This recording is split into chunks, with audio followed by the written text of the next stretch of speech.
Hello everyone, welcome back to our channel go for agriculture. तो हम previous lecture में consumer surplus के बारे में डिस्कस किया था। तो क्या होता है कंज्यूमर सरप्लस? एक्स्ट्रा सेटिस्फैक्शन और प्रॉफिट। जैसे मान लो तुम दुकान गए कुछ चीज़ें खरीदने के लिए, ठीक है, और तुम बस एज्यूम कर रहे हो वो सामान का प्राइस होगा 30 रुपीज़। ये तो सिर्फ तुम्हारा एजम्पशन है, लेकिन रियलिटी में वो सामान का प्राइस है 20 रुपये। मतलब इस बीच में कितने प्रॉफिट है? 10 रुपये। सो ये 10 रुपये है कंज्यूमर सरप्लस।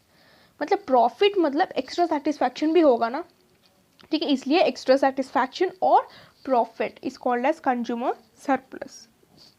और मेरी एक request, if you are directly watching this video, I would request you to just go back to my previous lecture where I have discussed about consumer surplus, and if you're good with that video you can just come back to this lecture.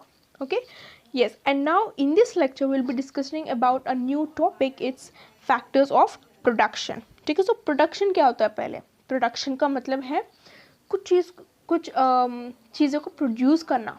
जैसे मान लो तुम ketchup को produce करना चाहते हो या तुम ketchup को प्रिपेयर करना चाहते हो, ठीक है, तो ये केचप को प्रिपेयर करने के लिए तुमको कुछ प्रोसेस इंग्रेडिएंट्स चाहिए।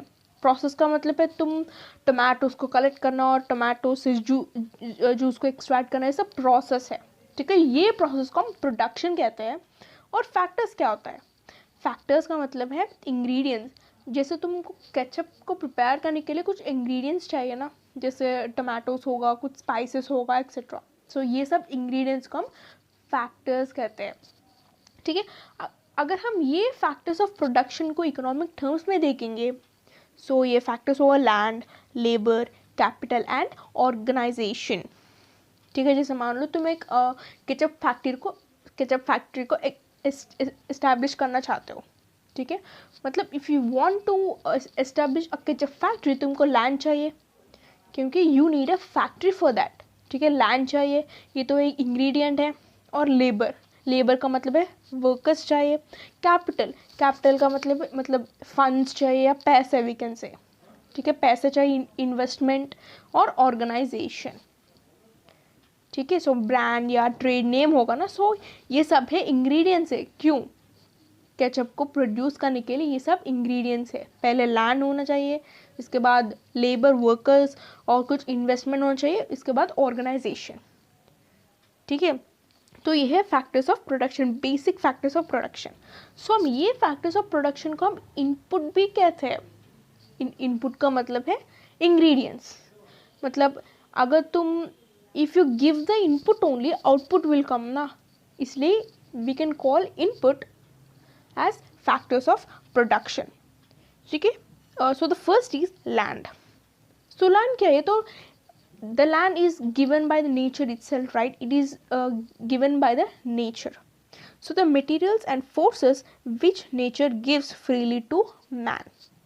So ये land जो है, we did not prepare them, ये तो nature का gift है। like land, like water, air, sunlight, जैसे land भी एक nature का gift है, ठीक है। अगर हम इसको इकोनॉमिक टर्म्स में देखेंगे, लैंड का मतलब है ये एक मतलब it's a source from which we can get the income. जैसे मान लो तुम्हारे पास लाइक 2 एकड़ का लैंड है, सो तुम वो लैंड को तुम बेचने से तुमको पैसे मिलेगा, मतलब it's a source of income. और इसका एक्सचेंज वैल्यू भी है। तुम लैंड को भेजने से तुमको पैसे मिलेगा, मतलब तुम एक्सचेंज कर रहे हो। If you give them the land you will get money, इस केस में एक्सचेंज हो रहे हैं। सो ये तो सोर्स ऑफ इनकम में और इसका एक्सचेंज वैल्यू भी होगा। अगर हम इसको कैरेक्टरिस्टिक्स देखेंगे, land is a fixed quantity है।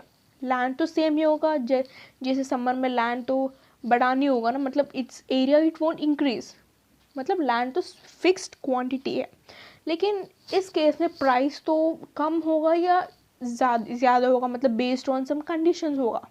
So based on the conditions एक लैंड का प्राइस कम होगा या ज़्यादा होगा। जैसे मान लो तुम्हारे पास 2 एकड़ की लैंड है, ठीक है। जैसे इस साल वो लैंड का प्राइस है फॉर एग्जांपल 2 लाख है, एंड नेक्स्ट ईयर इट में increase to like 5 lakh, we don't know. So इस केस में प्राइस तो चेंज होगा, लेकिन सप्लाई में चेंज नहीं होगा। सप्लाई का मतलब है लैंड का वो मेजरमेंट जो है, जैसे 2 एकड़ की लैंड है, ठीक है.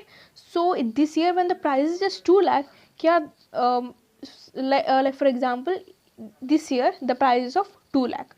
So how much land it is there with you? 2 एकड़ का लैंड 2 लाख का प्राइस है. So next year that price became 3 lakhs. क्या that land it क्या the measurement of the land will increase from 2 acres to 5 acres? No.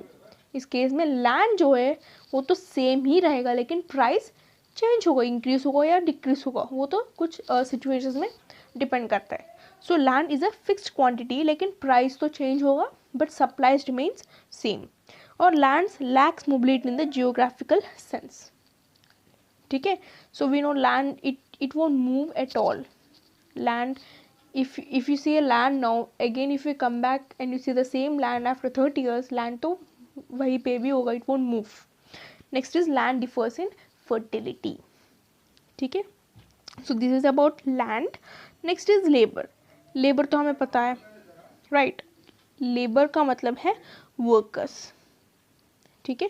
So any exertion of mind or body undergone partly or wholly with a point of some good other than pleasure derived directly from the work.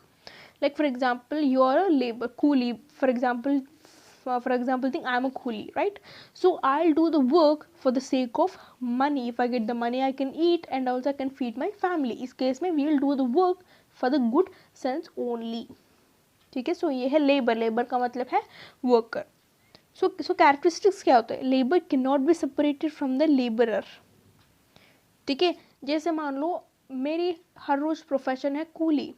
I do some work at the construction site और मुझे पैसे मिलेगा. मतलब you can separate me from my work इस case में, क्योंकि coolie जो ये तो मेरी प्रोफेशन है, फुल डे प्रोफेशन है. ठीक है. So you can separate my work from me. Hence labourer has to sell his labour in person. जैसे मान लो मैंने बोला if I carry the bricks you should give me 10 rupees per day. मतलब you can separate me. ये तो I will tell my rate in person to you. You are not the one who will decide the price. I am the one who is going to decide the price. इसलिए labour ये तो professional work है, so that you have the freedom to decide your work. Like if I carry the bricks you should give me 10 rupees. ऐसे.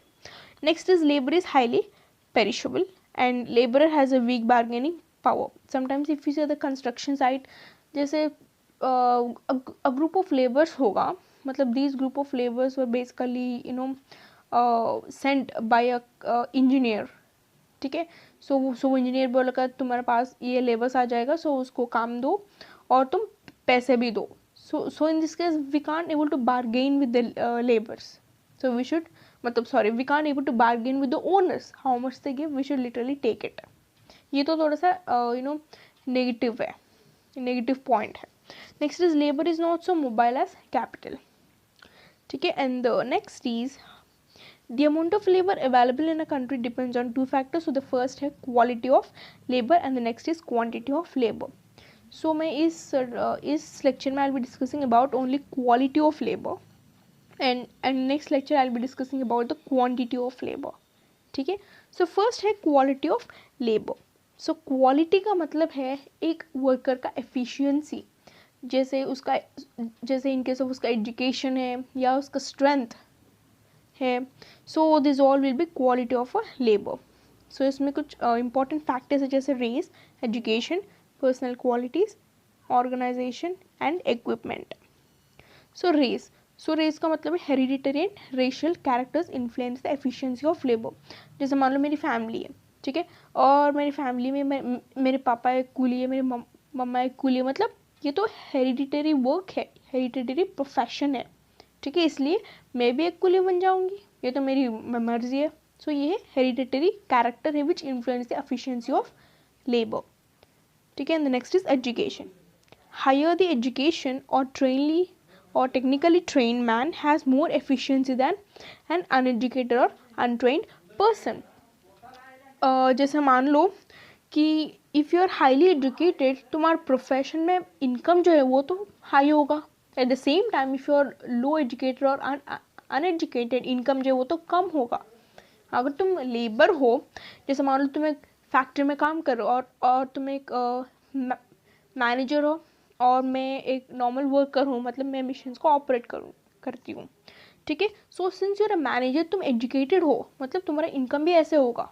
मैं तो सिर्फ worker हूँ, मैं तो सिर्फ मशीन्स को ऑपरेट करती हूँ, मतलब मेरी इनकम भी ऐसे होगा। ठीक है, इस केस में इनकम का डिफरेंस है because based on the education. Next है personal quality. So if a person has a strong physique, mental alertness, intelligence, his efficiency will be greater. जैसे मान लो दो पर्सन है, एक है बहुत स्ट्रॉन्ग है मजल्स है, और ये तो बहुत क्या बोलते हैं, बहुत स्ट्रॉन्ग है, स्ट्रेंथ है, और दूसरे बहुत वीक है। So who can able to do more work, इधर स्ट्रेंथ और weak person? Of course a strong person है।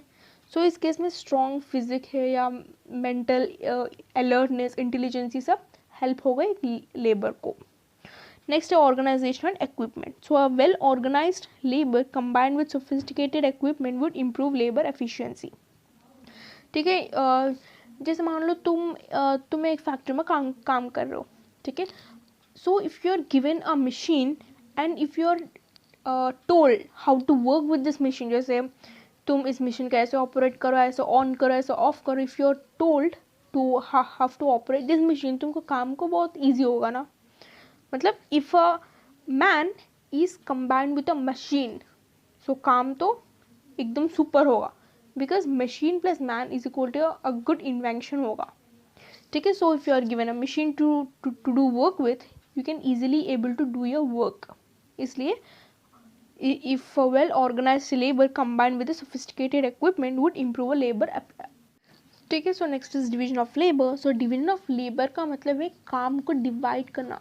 और जैसे मान लो तुम एक बैंक में काम कर रहे हो, तुम तो एक फॉर एग्जाम्पल तुम बैंक मैनेजर हो। सो सिर्फ तुम ही लोन्स, पेपर वर्क, क्लाइंट्स को हैंडल करोगे? No, you won't do it, क्योंकि बैंक में तुम क्लाइंट्स को हैंडल करने के लिए एक पर्सन को तुम अलाउड करोगे, जैसे पेपर वर्क को एक पर्सन और लोन्स को एक पर्सन। मतलब इस केस में तुम एक बैंक के काम को तुम डिवाइड कर रहे हो, मतलब one person will get one work to do. इस केस में क्या होगा, वर्क का एफिशिएंसी जो या वर्कर का एफिशिएंसी जो है वो तो इंक्रीज होगा। ये है डिवीजन ऑफ लेबर, मतलब तुम काम को डिवाइड करना। और इसका एडवांटेजेस है increase productivity. So if you divide the work, जैसे मान लो तुमको बैंक में लोन का काम दिया हुआ है, मतलब इस केस में तुम सिर्फ लोन के काम पे तुम कंसंट्रेट करोगे। सो इस केस में क्या होगा, प्रोडक्टिविटी तो इंक्रीज होगा। लोन का सेक्शन में प्रोडक्टिविटी जो है वो तो इंक्रीज होगा, क्योंकि you are solely concentrating on loan work only, जैसे ही paper work.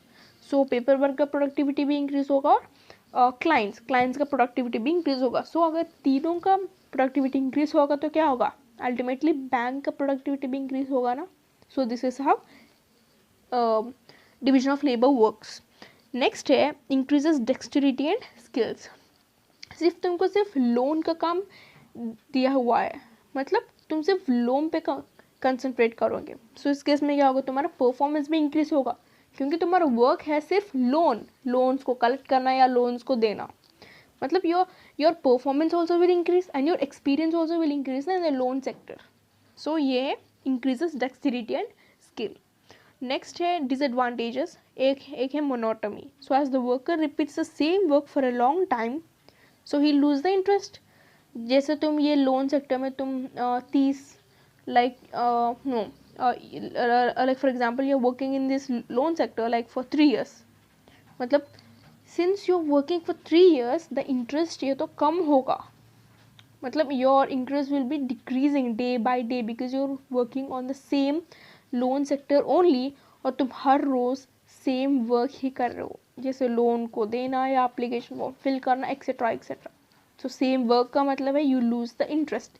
So this is monotony. Next है रिस्क ऑफ अनएम्प्लॉयमेंट। जैसे मान लो you have quit the job in your loan sector and you have gone to some other place, like for example you have gone to another bank. ठीक है, सो उस bank में loan sector तो full है, लेकिन तुमको क्लाइंट्स को handle करना काम दिया हुआ है, क्या तुम कर पाओगे? नो, क्योंकि you are doing the same work. जैसे तुम सिर्फ लोन्स को हैंडल कर रहे हो 3 साल से, so now suddenly you are given to handle the clients, क्या तुम हैंडल कर पाओगे? No, matlab you are literally rejected from the job if you say no sir, I don't know how to handle the clients, but I know how to handle the loans, because you can't do it. So this is the risk of unemployment. So these are the advantages and disadvantages of a division of labor. Okay. So this is the quality division of the labor. So in the next lecture we'll see about the quantitative aspects of labor. Okay. So if you have any queries, you can ask us on our Instagram page, or you can post in the comment section. And thank you for watching, and you can also download this PPT from our Telegram channel, Go for Agriculture. So thank you for watching, and if you do like this video, kindly subscribe to our uh, Go for Agriculture channel, and also just tap that bell icon for the daily notifications. Thank you for watching. Stay tuned. Take care. Bye bye.